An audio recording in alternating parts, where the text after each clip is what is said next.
Hello everyone, welcome back to our YouTube channel mathematics analytics. कैसे आप सब। Start करते हैं क्लास सेवन्थ का चैप्टर 10th जो है एल्जेब्रिक एक्सप्रेशंस। इसका इंट्रोडक्शन पार्ट हम इस वीडियो के अंदर देखने वाले हैं, बहुत ही यूनिक मेथड से। होप अगर आप विदाउट स्किप करें इस पूरे वीडियो को देखते हो तो एल्जेब्रिक के जितने भी कॉन्सेप्ट हैं एल्जेब्रिक एक्सप्रेशन के वो सारे के सारे आपके क्लियर होंगे।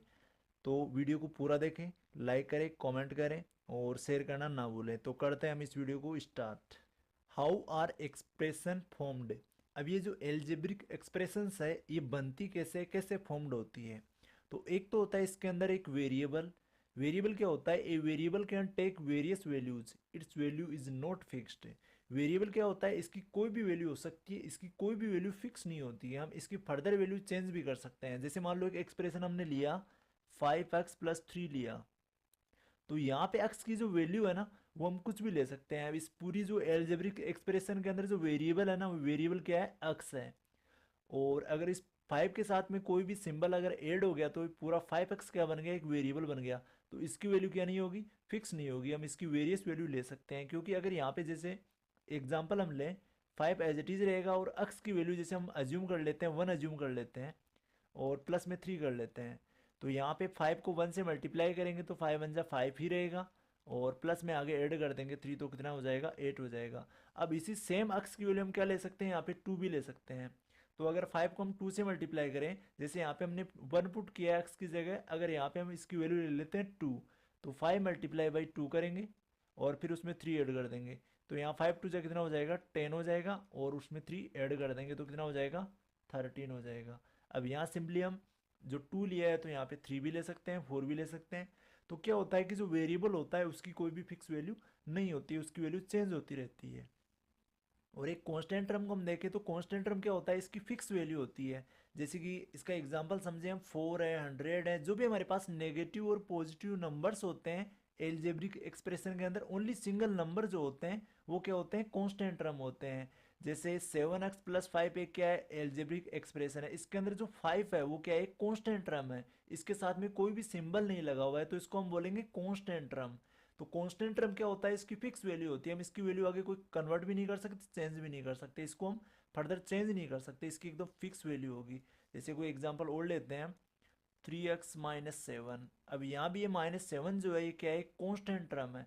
तो कांस्टेंट टर्म की जो वैल्यू होगी वो क्या होगी, फिक्स होगी। तो हमको ध्यान रखना है वेरिएबल क्या होगा, अगर कोई भी जैसे मान लो ये x है या फिर वाई है, जितने भी अल्फ़ाबेट के जो सिंबल होते हैं JK LMN ABCD सारे के सारे जो सिंबल होते हैं इनको हम वेरिएबल बोलते हैं एल्जेब्रिक एक्सप्रेशन के अंदर। और अगर इनके साथ में कोई नंबर आ जाए, जैसे यहाँ पे 6 आ गया, तो ये भी एक पूरा का पूरा क्या बन गया, वेरिएबल बन गया। इस सिंगल टर्म को अक्स को भी हम वेरिएबल बोलेंगे और इसके साथ में अगर मल्टीप्लाई में कोई नंबर आ गया तो भी वो वेरिएबल बनेगा। इसको हम कांस्टेंट नहीं बोलेंगे, ये अगर सिंगल अकेला होगा तब इसको हम कांस्टेंट बोलेंगे, अदरवाइज ये क्या बनेगा, वेरिएबल बनेगा। जैसे y के साथ कोई नंबर आ गया 4y बन गया, तो 4y भी क्या होगा, एक वेरिएबल होगा, ना कि कांस्टेंट होगा। कांस्टेंट में ओनली एक सिंगल नंबर होता है हमारे पास में। तो ध्यान रखना है 4y भी एक वेरिएबल है और अगर अकेला y आए तो ये भी एक वेरिएबल होगा। जैसे एक्स स्क्वायर है, यहाँ पे जो अक्स के ऊपर पावर 2 लगी हुई है इसको क्या बोलेंगे, अक्स स्क्वायर बोलेंगे। तो इसको हम किस टाइप से लिखेंगे, अक्स मल्टीप्लाई अक्स। तो अगर अक्स के साथ अक्स मल्टीप्लाई में है और इसको हम लिख दिया अक्स स्क्वायर, और फिर इसके साथ में हमने कोई कांस्टेंट टर्म ऐड कर दिया, जैसे +2 कर दिया हमने, तो 2 प्लस अक्स स्क्वायर ये भी एक क्या बन गया, एल्जेब्रिक एक्सप्रेशन बन गया। तो यहाँ पे हमको पावर्स का भी ध्यान रखना है, जैसे अक्स पावर 3 है और प्लस के अंदर 5 आ गया और प्लस में वाई की पावर 3 आ गई और प्लस में 6 आ गया। तो ये पूरा का पूरा एक क्या बन रहा है, एल्जेब्रिक एक्सप्रेशन बन रहा है। तो इसमें जितने भी वेरिएबल्स है कितने भी हो सकते हैं। और जैसे 5 और 6 है अगर ऐड कर दे तो यहाँ पे एक सिंगल कांस्टेंट टर्म बन जाएगा जिसको हम क्या लिखेंगे, x cube as it is रहेगा और वाई क्यूब भी एज इट इज रहेगा और प्लस में क्या बन जाएगा, 11 बन जाएगा। तो ये भी एक हमारा पूरा का पूरा क्या है, एल्जेब्रिक एक्सप्रेशन है, जिसके अंदर जो पावर है, पावर भी हो सकती है और कोई सिंगल टर्म इस टाइप का भी हो सकता है। तो हमको इनका भी ध्यान रखना है। यहाँ पे वाई क्यूब मीन्स क्या हो गया, y multiply y multiply y. और फिर इसको अगर एक कांस्टेंट टर्म के साथ मल्टीप्लाई कर दें 5 के साथ तो पूरा क्या बन जाएगा, 5y क्यूब बन जाएगा। तो जो भी हम प्लस मल्टीप्लाई माइनस, इस टाइप के जो साइन यूज करके कोई भी अल्फ़ाबेट और कोई भी नंबर के बीच में साइन लगा देते हैं तो वो क्या बन जाता है, एल्जेब्रिक एक्सप्रेशन बन जाता है, जिसमें हम डिफरेंट टाइप के साइन यूज कर सकते हैं। अब आगे देखो, इसको फर्दर आगे समझते हैं हम। आगे लेते हैं टर्म्स ऑफ एन एक्सप्रेशन। कोई भी एक्सप्रेशन है उसके टर्म्स क्या होते हैं। जैसे हमने 5 × अक्स लिया, 5 के साथ अक्स को मल्टीप्लाई किया, तो यहाँ पे हमारे पास बन गया 5 अक्स। तो 5 अक्स क्या है, एक टर्म है। या फिर हमने लिया जैसे 3 लिया और 3 को मल्टीप्लाई बाई किया ए से, तो यहाँ पे हमारे पास जो बना वो बना 3a। तो 3a क्या है, यहाँ पे टर्म है। और फिर इसके साथ में हमने ऐड कर दिया, यहाँ पे हमने ऐड कर दिया 5 ऐड कर दिया, तो ये पूरा का पूरा क्या बन गया, एक एक्सप्रेशन बन गया। हमने क्या किया, एक टर्म के साथ में एक कांस्टेंट टर्म, यहाँ पे पूरा पूरा वेरिएबल है और इसके साथ एक कांस्टेंट टर्म ऐड किया, तो पूरा का पूरा क्या बन गया, एक एक्सप्रेशन बन गया। तो टर्म क्या होते हैं, जिनको हम प्रोडक्ट करते हैं, जिनको मल्टीप्लाई करते हैं। जैसे 7 है, इसका मल्टीप्लिकेशन किया हमने बी के साथ, तो क्या बन गया, 7b बन गया। तो टर्म्स वो होते हैं जो प्लस और माइनस से सेपरेट नहीं होते हैं, जिनके बीच में प्लस और माइनस नहीं लगा होता है। सिंपली क्या होगा, या तो मल्टीप्लाई होगा या फिर डिवाइड होगा। जैसे हम लेते हैं यहाँ पे एक एग्जांपल, a/5, तो इट मीन्स ये पूरा का पूरा एक टर्म है। डिवाइड और मल्टीप्लाई के अंदर, डिवाइड एंड मल्टीप्लाई के अंदर टर्म बनाते हैं, और अगर इनके साथ में प्लस और माइनस साइन हम लगा देते हैं तो क्या बन जाता है, एक पूरा का पूरा एक्सप्रेशन बन जाता है, एल्जेब्रिक एक्सप्रेशन बन जाता है। तो मल्टीप्लाई के अंदर और प्लस और माइनस के अंदर, इनके अंदर हमको डिफरेंस समझना है कि अगर हम किसी भी वेरिएबल को कांस्टेंट टर्म से मल्टीप्लाई करते हो तो हमारे पास सामने एक टर्म आता है। जैसे 5x और +5 है, तो यहाँ पे हमारे पास में 2 टर्म है। 5x अलग है क्योंकि यहाँ पे प्लस जो साइन है ये इन दोनों को सेपरेट कर रहा है, अलग अलग कर रहा है। और अगर मल्टीप्लाई करते हैं हम इनका, तो वो क्या हो जाता है, कंबाइन हो जाता है। तो प्लस और जो माइनस साइन है ये टर्म को सेपरेट करने का काम करते हैं दोनों साइड। और जो मल्टीप्लाई और जो डिवाइड का जो साइन होता है ये क्या करते हैं, कंबाइन करने का काम करते हैं। तो यहाँ पे ये कंबाइन करके एक पूरा टर्म बनाएंगे और ये दोनों साइन सेपरेट करेंगे। अब यहाँ पे हम क्या लेंगे, फैक्टर्स ऑफ ए टर्म। जैसे हमारे पास में एक टर्म है, एक 7y है, तो यहाँ पे अगर हम 7y के फैक्टर्स लेंगे तो क्या होंगे, 7 × y होंगे। तो सिंपली हमने क्या किया, एक तो नंबर लिया और एक वेरिएबल लिया, दोनों को मल्टीप्लाई किया और एक क्या बनाया, टर्म बनाया। और भी अगर हम लेते हैं, जैसे हमारे पास में है 4x है। अब 4 को क्या कर रहे हैं, हम x के साथ मल्टीप्लाई कर रहे हैं, तो इसके फैक्टर क्या होंगे, 4 × x होंगे। या फर्दर आगे हम 4 को डिवाइड करें, 4 के फैक्टर्स निकालें, तो वो होते हैं 2 × 2, और साथ में मल्टीप्लाई में क्या आ जाएगा, x आ जाएगा। तो यहाँ 2 × 2 × x किया हमने, तो यहाँ पे दो दो नंबर है हमारे पास में और एक अल्फ़ाबेट है। अगर तीनों को हमने मल्टीप्लाई किया तो हमारे पास में 2 × 2 = 4, 4 को x से मल्टीप्लाई कर दिया तो 4x। ये दोनों साथ के अंदर आ रहे हैं, मीन्स 4 है वो x के साथ मल्टीप्लाई में है, फैक्टर्स की फॉर्म में है, 4x का पूरा फैक्टर है ये। तो यहाँ पे हमारे पास में जो टर्म लिए हमने फैक्टर्स, इनके फैक्टर लिए, वो आए 2 × 2 × x की फॉर्म के अंदर। इसका मतलब 4x क्या है, हमारे पास में एक पूरा का पूरा टर्म है, जिनको हमने जो डिफरेंट टाइप के जो नंबर्स लिए इनको मल्टीप्लाई किया तो पूरा का पूरा एक टर्म बन गया। तो हमको टर्म का भी ध्यान रखना है।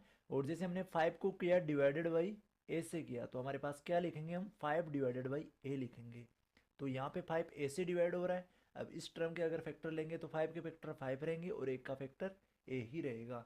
तो ध्यान रखना है कि डिवाइड और मल्टीप्लाई के अंदर जो टर्म्स है वो कंबाइन हो जाते हैं और प्लस और माइनस से सेपरेट हो जाते हैं। प्लस माइनस अगर आप टर्म के बीच में लगा देते हैं तो एक एल्जेब्रिक एक्सप्रेशन बन जाती है। जैसे हमने यहाँ पे 4 × x लिखा, तो हम इसको एल्जेब्रिक एक्सप्रेशन नहीं बोलेंगे, इसको ओनली क्या बोलेंगे, हम एक टर्म कह सकते हैं यहाँ पे। तो यहाँ पे क्या बनेगा, 4x, तो एक अकेला एक टर्म है ओनली। अगर इसके साथ हमने माइनस या प्लस लगा के कोई नंबर या फिर कोई वेरिएबल ऐड कर दिया, माइनस कर दिया, तब क्या बनेगा, एक एल्जेब्रिक एक्सप्रेशन बनेगा। अदरवाइज ये दोनों सिंगल सिंगल टर्म है।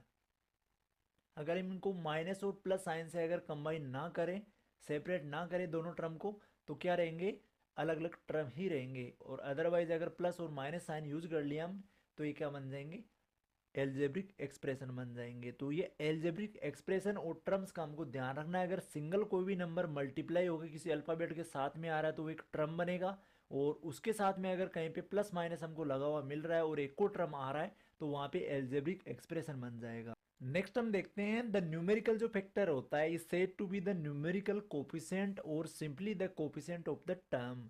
जैसे हमारे पास में एक हमने टर्म लिया 7y लिया।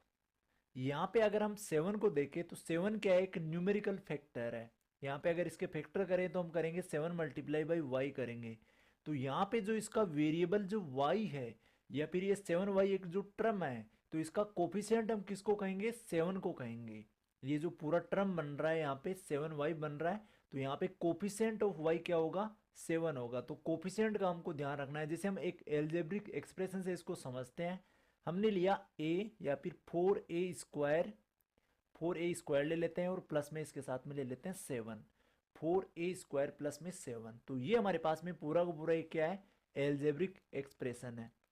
अब इस एल्जेब्रिक एक्सप्रेशन के अंदर क्या क्या इंक्लूड है, यहाँ पे 2 टर्म इंक्लूड है। तो टर्म हमारे पास में अगर देखें तो टर्म कौन कौन से हैं, एक तो 4a स्क्वायर है एंड एक 7 है। फिर अगर इनके फैक्टर्स की बात करें हम, अगर इनके फैक्टर निकालें तो यहाँ पे 4a स्क्वायर को क्या लिखेंगे, 4 मल्टीप्लाई ए लिखेंगे। एंड जो सेकंड टर्म है इसके फैक्टर क्या होंगे, ओनली 7 ही होगा। तो यहाँ पे factor, term and algebraic expression से हम क्या निकालेंगे, फैक्टर निकालेंगे और फिर उनके टर्म निकालेंगे और फिर उनके फैक्टर निकालेंगे। तो ये भी हमको ध्यान रखना है। और फिर इनके अंदर आता है इनका कोफिशिएंट। जैसे यहाँ पे पूछे coefficient of x, a square का कोफिशिएंट अगर हमसे यहाँ पे पूछे तो हम यहाँ पे क्या लिखेंगे, हम लिखेंगे यहाँ पे 4 कोफिशिएंट ऑफ ए स्क्वायर के जस्ट पास में जो नंबर होगा या फिर कोई भी यहाँ पे अल्फाबेट हो सकता है, तो वो क्या होगा, उसका कोफिशिएंट होगा। एक और एग्जांपल लेते हैं इसका। जैसे हमारे पास में 7xy है, तो अगर हम y का कोफिशिएंट देखें, कोफिशिएंट ऑफ y, यहाँ पे शॉर्ट में हम c लिखते हैं, कोफिशिएंट ऑफ y। अगर y का कोफिशिएंट हम निकाले तो क्या होगा, 7x होगा। 7x क्या हो जाएगा, y का कोफिशिएंट। और अगर यहाँ से x का हम कोफिशिएंट निकाले तो वो क्या होगा, 7y होगा। x को छोड़ के 7 और y जो वेरिएबल बचता है वो क्या होगा, इसका कोफिशिएंट होगा।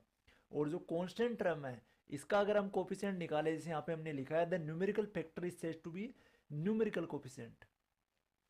अब यहाँ पे अगर हमारे पास एक अकेला नंबर है, जैसे यहाँ पे 4a स्क्वायर था, तो a स्क्वायर का अगर हम यहाँ पे कोफिशिएंट निकालें तो हमारे पास आता है 4। तो 4 को हम क्या बोलेंगे, न्यूमेरिकल कोफिशिएंट बोलेंगे, या फिर सिंपली पूरे टर्म का क्या हो जाएगा, ये कोफिशिएंट हो जाएगा।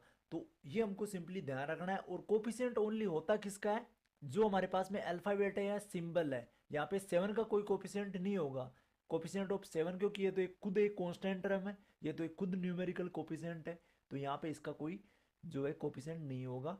y और x का कोफिशिएंट होगा, जिनको हमने इस टाइप से डिस्कस किया है। y का होगा 7x और x का होगा 7y। तो कोफिशिएंट का जो टर्म है इसका भी हमको ध्यान रखना है कि कोफिशिएंट होता क्या है। जो भी हमारे पास में अल्फ़ाबेट है उनके पास वाले जो भी नंबर होंगे एक टर्म के अंदर, एक सिंगल टर्म की हम बातें कर रहे हैं जहाँ पे एक अल्फ़ाबेट होगा और एक नंबर होगा। तो अल्फ़ाबेट का अगर हमसे यहाँ पे कोफिशिएंट पूछे तो जो बाकी का बचा उसके साथ जो टर्म है वो पूरा का पूरा क्या होगा, उसका कोफिशिएंट होगा। आगे और एक एग्जांपल से हम इसको समझे। जैसे हमारे पास में एक टर्म है -5xy है। यहाँ पे अगर xy का हम कोफिशिएंट निकालें तो xy का कोफिशिएंट क्या होगा, -5 होगा। और अगर x का कोफिशिएंट निकालें तो वो क्या होगा, -5 और y होगा। इनके साथ में जो साइन होगा वो एज इट इज़ रहेगा, साइन के अंदर कोई भी चेंज नहीं होगा।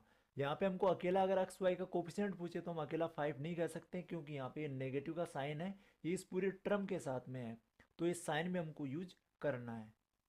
नेक्स्ट देखते हैं like and unlike terms. Like and unlike terms क्या होते हैं, अगर इसको डेफिनेशन से देखें, when terms have the same algebraic factors. अगर कोई भी हमारे पास में टर्म है और उनके सेम एल्जेब्रिक फैक्टर्स हैं, दे आर लाइक टर्म्स, उनको क्या कहेंगे हम, लाइक टर्म्स कहेंगे। When terms have different algebraic factor है, दे आर अनलाइक टर्म। जैसे एग्जांपल से हम इसको समझते हैं। फर्स्ट हम लेते हैं लाइक जो फैक्टर्स होते हैं, लाइक जो एल्जेब्रिक एक्सप्रेशन है, इनका एग्जांपल हम लेते हैं। हमारे पास में एक 4x है और इसके साथ में है -4x है और इसके साथ में है -5x है और -7x है। अब यहाँ पे देखें, यहाँ पे नंबर जो है वो -7 है, -5 है, -4 है और +4 है। बट यहाँ पे जो साइन जो इनके साथ में एल्जेब्रिक एक्सप्रेशन है, यहाँ पे जो अल्फ़ाबेट है वो क्या है, सेम है। यहाँ भी x है, यहाँ भी x है, यहाँ भी x है और यहाँ भी x है। अगर इनके हम फैक्टर करें आगे, तो यहाँ पे जो एल्जेब्रिक फैक्टर्स होते हैं, मीन्स जो इनके वेरिएबल के या फिर जो इनके सिंबल के जो फैक्टर होते हैं वो सेम है। देखो यहाँ भी x है, यहाँ भी x है, यहाँ भी x है। हर जगह पे यहाँ पे हमारे को अल्फ़ाबेट वो सेम मिल रहा है, नंबर डिफरेंट मिल रहा है। अगर नंबर डिफरेंट है और अगर अल्फ़ाबेट सेम है, इनकी पावर भी सभी की 1 1 है, तो एक पूरा का पूरा जो टर्म होंगे 4x minus 4x 5 minus 5x minus 7x सारे के सारे बोलेंगे हम लाइक टर्म बोलेंगे इनको।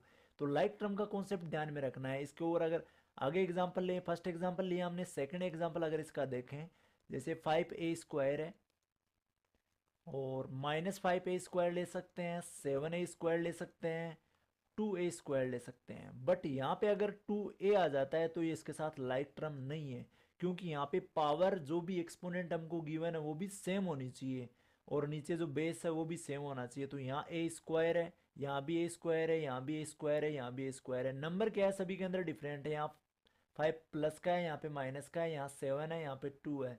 बट यहाँ पे इनके साथ में जो अल्फ़ाबेट और इसकी पावर लग रही है, ये जो वेरिएबल है ये क्या है, सेम है सारे के सारे। तो ये जो जितने भी टर्म है सेकंड वाले पोर्शन के, ये सारे के सारे कैसे टर्म है, लाइक टर्म है। तो लाइक टर्म्स का हमको ध्यान रखना है कि जो अल्फ़ाबेट होगा उसके ऊपर सेम पावर होगी और सेम अल्फ़ाबेट होगा, उसके ऊपर जो भी एक्सप्रेशन है वो सारा का सारा पूरा पूरा सेम होगा, नंबर डिफरेंट हो सकते हैं।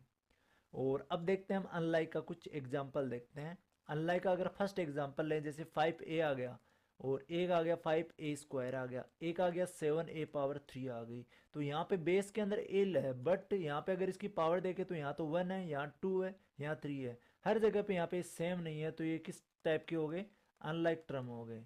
ये जो टर्म्स है किसके एग्जाम्पल है, अनलाइक टर्म्स के एग्जाम्पल है। सेकेंड वाला भी ले लेते हैं हम, जैसे 3x है, 4y है, 2ab है, इस टाइप के जो टर्म है। या फिर आ जाए यहाँ पे 5xy आ जाए, यहाँ पे हमारे पास साथ क्या है, 2 वेरिएबल एक साथ आ रहे हैं x और y। यहाँ पे एक सिंगल है, यहाँ भी एक सिंगल है। तो कहीं भी हमारे पास में नंबर्स के साथ में सेम वेरिएबल नहीं दिख रहे हैं, यहाँ पे x है, यहाँ y है, यहाँ ab है और यहाँ xy है। तो अगर कहीं भी हमको सेम ना दिखे टर्म में, वो डिफरेंट एल्जेब्रिक फैक्टर्स मिले हमको, तो वो क्या होते हैं, अनलाइक टर्म्स होते हैं। तो ये हमको ध्यान रखना है। इनका अगर हम फैक्टर निकालें तो यहाँ आते हैं 5 मल्टीप्लाई एक्स मल्टीप्लाई वाई, और यहाँ फैक्टर निकालें तो 2 मल्टीप्लाई ए मल्टीप्लाई बी, और यहाँ पे 4 मल्टीप्लाई वाई, और यहाँ पे 3 मल्टीप्लाई वाई एक्स। तो यहाँ पे देखें इनके जो सभी के फैक्टर है, नंबर तो यहाँ पे कुछ भी हो सकता है, बट जो यहाँ पे इनके जो सिंबल है, यहाँ एक्स है, यहाँ वाई है, यहाँ ए और बी है, यहाँ एक्स और वाई है, कोई भी सेम नहीं है। तो अगर सेम नहीं है तो उनको क्या बोलेंगे, अनलाइक टर्म्स बोलेंगे। तो लाइक और अनलाइक टर्म्स का जो कॉन्सेप्ट है ये भी हमको अच्छे से ध्यान रखना है। इस टाइप बेस्ड जो क्वेश्चन है वो आगे हमको बहुत सारे देखने को मिलेंगे। नेक्स्ट कॉन्सेप्ट हम समझते हैं मोनोमियल्स, बायनोमियल्स, ट्राइनोमियल्स एंड पोलिनोमियल्स। ये सारे के सारे टर्म्स होते क्या हैं। तो फर्स्ट हम देखते हैं मोनोमियल्स। मोनोमियल्स क्या होता है, an expression with only one term is called a monomial. एक हमको एक ऐसी एक्सप्रेशन मिले जिसके अंदर ओनली वन टर्म हो, जैसे यहाँ पे हमको मिला एक 4x या फिर 7a या फिर 2y। तो इस टाइप के जो सिंगल सिंगल टर्म हमको मिल रहे हैं, यहाँ पे हमको अगर इनके फैक्टर करें, बट यहाँ पे जो मल्टीप्लाई करते हैं 4 मल्टीप्लाई एक्स, अगर इसके हम 4x के फैक्टर देखें तो 4 मल्टीप्लाई एक्स आता है। तो यहाँ पे जो मल्टीप्लाई का साइन है इन दोनों को क्या कर रहा है, कंबाइन कर रहा है। तो हम इसको बोलेंगे ओनली सिंगल टर्म। तो एक ऐसा expression with only one term, जिसके अंदर ओनली क्या हो, वन टर्म हो, उसको बोलेंगे मोनोमियल। तो मोनोमियल को ध्यान रखना है कि जिस एक्सप्रेशन के अंदर ओनली सिंगल टर्म हमको गिवन है उसको बोलेंगे मोनोमियल। और सेकंड हम समझते हैं बायनोमियल को। बायनोमियल क्या होता है, an expression with contain two unlike term is called a binomial. यहाँ पे ये कॉन्सेप्ट ध्यान में रखना है कि उसके अंदर जो टर्म्स होंगे वो टू होंगे, बट कैसे टर्म होंगे, दोनों अनलाइक होंगे। जैसे कि यहाँ पे हमने लिया एक 2a लिया और एक 7b लिया। अब इन दोनों टर्म को क्या करेंगे, हम कोई भी साइन यूज करेंगे। जैसे हमने यहाँ पे कोमा की जगह यहाँ पे हम साइन यूज करेंगे, प्लस और माइनस का। दोनों टर्म को हम सेपरेट करने के लिए यहाँ पे प्लस या माइनस का साइन यूज करेंगे। तो यहाँ पे ये टर्म हो गया और ये टर्म होगा, और दोनों से एक एल्जेब्रिक एक्सप्रेशन बन रही है। इट मीन्स ये क्या है, बायोनोमियल का एग्जाम्पल है। 2a + 7b क्या होगा, एक बायोनोमियल का एग्जाम्पल होता है। और फर्दर यहाँ पे एक एग्जाम्पल लेते हैं हम। जैसे यहाँ पे दे रखा है 3x - 7, तो यहाँ 7 और 3x भी दोनों अनलाइक टर्म है, तो और दोनों जो सेपरेट हो रहे हैं माइनस के साइन से सेपरेट हो रहे हैं, तो यहाँ भी क्या हो गए, दोनों को दोनों बायनोमियल हो गए। तो बायनोमियल के अंदर टोटल 2 टर्म होते हैं जो प्लस या माइनस से सेपरेट होते हैं। जैसे यहाँ पे अदर एग्जांपल ले, -2x एंड प्लस में 7y। अब यहाँ पे 7y भी एक टर्म है और -2x भी एक टर्म है। हम अगर नंबर के साथ में कोई भी साइन यूज करें पूरे वेरिएबल के साथ में तो वो उसको सेपरेट नहीं करेगा, बट उनके बीच में जो साइन लगा है वो क्या करेगा, दोनों को सेपरेट करेगा। तो ये हमको ध्यान रखना है। तो यहाँ पे -2x और 7y दोनों क्या होंगे, बायोनोमियल के एग्जाम्पल होंगे, दोनों एक पूरा एक्सप्रेशन बना रहे हैं और यहाँ पे टू टर्म है तो क्या हो गया, बायोनोमियल हो गया। तो सिंपली टू टर्म जहाँ पे आए वहाँ बायोनोमियल और वन टर्म जहाँ पे मिले वो मोनोमियल। और नेक्स्ट लेते हैं हम इसका ट्राइनोमियल। ट्राइनोमियल के अंदर क्या होता है, an expression which contain three terms is called a trinomial. तो यहाँ एग्जाम्पल से इसको समझते हैं। एक टर्म लिया हमने 3x और इसके साथ में एक टर्म लिया हमने प्लस में 2a और एक ले लिया हमने 5b। ये यहाँ पे टोटल 5b है, 2a और 3x है। टोटल हमने यहाँ पे थ्री टर्म्स लिए हैं तो थ्री टर्म को हम क्या बोलेंगे, ट्राइनोमियल। ट्राई मीन्स थ्री और नोमियल यहाँ पे सिंपली यहाँ पे सभी के लिए, यहाँ मोनो है, मोनो मीन्स क्या होता है, वन होता है। और बायो मीन्स बाई मीन्स क्या होता है, टू होता है। और ट्राई मीन्स क्या होता है, थ्री होता है। सभी के आगे नोमियल लगा है, नोमियल लगा है और नोमियल लगा है। तो मोनोमियल में क्या होंगे, वन टर्म होगा, बाइनोमियल में क्या होंगे, टू टर्म होंगे और ट्राइनोमियल में थ्री टर्म होंगे। आगे हम देखते हैं पोलिनोमियल्स क्या होता है। तो पोलिनोमियल्स के अंदर इन एक्सप्रेशन विथ वन और मोर term is called a polynomial. एक ऐसा टर्म जिसके अंदर वन टर्म है या फिर मोर टर्म्स है, वन है या फिर मोर देन वन है, वन से ज्यादा है, तो उस टाइप का जो पोलिनोमियल होगा उसको, उस टाइप का जो भी एक्सप्रेशन होगा उसको बोलेंगे हम पोलिनोमियल। तो यहाँ पे अगर इसका भी हम देखें तो ये क्या है, एक पोलिनोमियल है, ये भी एक क्या है, पोलिनोमियल है। तो सबका जो कॉमन नाम होगा, जैसे मोनोमियल है, बाइनोमियल है, ट्राइनोमियल है, सारे के सारे क्या होंगे, पोलिनोमियल होंगे। और पोलिनोमियल का एक एग्जाम्पल हम फोर टर्म से भी ले सकते हैं, -2y और प्लस में 8b और माइनस में 10m। तो यहाँ पे 1 2 3 4 टोटल फोर टर्म है और ये सारे के सारे माइनस प्लस के साइन से क्या हो रहे हैं, सेपरेट हो रहे हैं। इट मीन ये पूरा का पूरा जो एक्सप्रेशन बनेगा ये क्या बनेगा, पोलिनोमियल्स का। तो जितने भी टर्म है वो सारे के सारे पोलिनोमियल्स के एग्जाम्पल, पोलिनोमियल्स के एग्जाम्पल हो सकते हैं। और मोनोमियल, बाइनोमियल और ट्राइनोमियल को हमको ध्यान रखना है, यहाँ पे वन टर्म, यहाँ पे टू टर्म और यहाँ पे थ्री टर्म। और इसके अलावा जो भी सारे टर्म होंगे वो क्या होंगे, पोलिनोमियल्स के एग्जाम्पल होंगे। तो हमको सिंपली इनका भी ध्यान रखना है कि टर्म के अकॉर्डिंग है ये जो एल्जेब्रिक एक्सप्रेशन है, इनको हम क्या क्या नाम से बोल सकते हैं। नेक्स्ट लेते हैं finding the value of an expression. कोई भी हमको एक्सप्रेशन दे रखा है, एल्जेब्रिक एक्सप्रेशन, उसकी अगर हमको वैल्यू फाइंड आउट करनी है तो हमको किस टाइप की कंडीशन है वो गिवन होगी। जैसे हम इसको एग्जांपल से समझते हैं, find the values of the following expressions. हमको कुछ एक्सप्रेशंस यहाँ पे गिवन है 1 2 3 4 और यहाँ पे हमारे पास में जो इसका वेरिएबल अक्स है इसकी वैल्यू गिवन है 2। तो जहाँ जहाँ अक्स है वहाँ पे हमको 2 पुट करना है और पूरे एक्सप्रेशन की वैल्यू फाइंड आउट करनी है। तो अगर फर्स्ट वाला पार्ट हम इसमें ले जहाँ पे हमको दे रखा है x+4, मीन्स अक्स की जगह हमको वैल्यू पुट करनी है यहाँ पे 2, अक्स की जगह पे 2 रखना है। तो अगर अक्स की जगह 2 रख देंगे और बाद वाला पूरा का पूरा पोर्शन एज इट इज हम राइट कर देंगे यहाँ पे, तो आगे आ जाएगा +4। तो +4 आगे लिखा है तो +4 यहाँ पे लिख दिया। अब 4 में 2 ऐड करेंगे तो हमारे पास वैल्यू आएगी 8 के इक्वल। मीन्स x+4 का जो एक्सप्रेशन जो वैल्यू आएगी वो आएगी 8। ये एक एक्सप्रेशन है और इसकी value I 8 when x equals to हमको गिवन था 2। और आगे लेते हैं हम इसका सेकंड पार्ट। यहाँ पे हमको लिखा है 4x - 3a। तो यहाँ पे इन दोनों को अगर फैक्टर करें तो x जो है वो 4 के साथ मल्टीप्लाई में है, तो यहाँ पे हम लिखेंगे 4 मल्टीप्लाई बाई x की वैल्यू। x की वैल्यू है यहाँ पे हमारे पास में 2 और माइनस में क्या है, आगे है 3। अब इसको अगर आगे सोल्व करें, यहाँ पे इसके नीचे सोल्व करें, 4 को करेंगे फर्स्ट 2 से मल्टीप्लाई, बोर्ड मास रूल के अकॉर्डिंग पहले हम मल्टीप्लाई सोल्व करेंगे और बाद में सब्ट्रैक्ट करेंगे। तो 2 4 जा क्या होता है, 8 होता है और माइनस में आगे आ गया 3।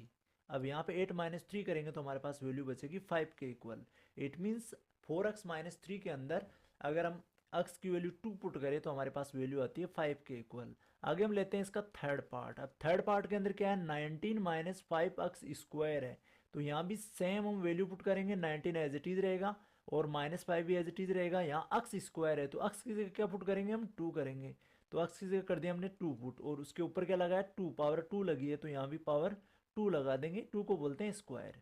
अब यहाँ पे देखो 19 - 5 और यहाँ 5 और 2 जो है 5 मल्टीप्लाई x² है, इट मीन्स दोनों मल्टीप्लाई में है तो यहाँ भी मल्टीप्लाई लगाएंगे। अब 2 को 2 टाइम मल्टीप्लाई करेंगे, 2 स्क्वायर मीन्स क्या होता है, 2 मल्टीप्लाई बाई 2 होता है। तो यहाँ पे 2 को करेंगे 2 से मल्टीप्लाई तो वैल्यू आएगी इक्वल टू 4 के। तो अब आगे क्या करेंगे, 19 - 5 को 4 से मल्टीप्लाई करेंगे, वैल्यू आएगी 20। अब 19 - 20 किसके इक्वल होता है, -1 के इक्वल होता है। आगे लेते हैं इसका फोर्थ पार्ट, जिसमें दे रखा है 100 माइनस 10x की पावर है 3। अब यहाँ भी सिंपली x की वैल्यू पुट करते हैं, इसको सोल्व करते हैं। 100 एज इट इज रहेगा, माइनस में 10 और x की पावर जो 3 है, x की वैल्यू यहाँ पे पुट करेंगे 2 और इसकी पावर लगा देंगे हम 3। तो यहाँ पे आएगा 100 माइनस 10 एज इट इज रहेगा और 2 की पावर 3 है, इसका मतलब 2 को हमको करना है 3 टाइम मल्टीप्लाई। तो 2 मल्टीप्लाई 2 4 होगा और 4 2 जा 8 आ जाएगा, तो यहाँ पे आ गया 8। अब वैल्यू आएगी 100 माइनस 10 को करेंगे 80 8 से मल्टीप्लाई, तो वैल्यू आएगी 80 के इक्वल। अब 100 माइनस 80 करेंगे तो हमारे पास में आ जाएगा 20। तो सिंपली हमारे पास में जो एक्सप्रेशन है इसका जो वैल्यू आएगी वो आएगी 20, जब अक्स की वैल्यू हम यहाँ पे 2 पुट कर देंगे। अक्स एक वेरिएबल है, इसकी डिफरेंट टाइप की वैल्यू हो सकती है, तो हमको एक जो वैल्यू होगी एक्सप्रेशन को सोल्व करने के लिए वहाँ पर्टिकुलर कोई भी वैल्यू गिवन होगी, उसी के अकॉर्डिंग हमको जो एक्सप्रेशन दे रखा है उसको सोल्व करेंगे हम। इसी के साथ इसका जो इंट्रोडक्शन पार्ट है ये होता है कंप्लीट। इसकी जो एक्सरसाइज है उनको हम नेक्स्ट वीडियोज के अंदर करेंगे, तो वीडियो के साथ और चैनल के साथ बने रहें। अगर आप चैनल पे नए हैं तो प्लीज़ चैनल को सब्सक्राइब कर लीजिए और बेल आइकन को प्रेस कर लीजिए, जिससे जो अपकमिंग वीडियोज़ हैं उनके नोटिफिकेशन आप तक आते रहें। इस वीडियो को लाइक करें, कमेंट करें और अपने दोस्तों के साथ शेयर करना ना भूलें। Thank you for watching. मिलते हैं नेक्स्ट वीडियो में।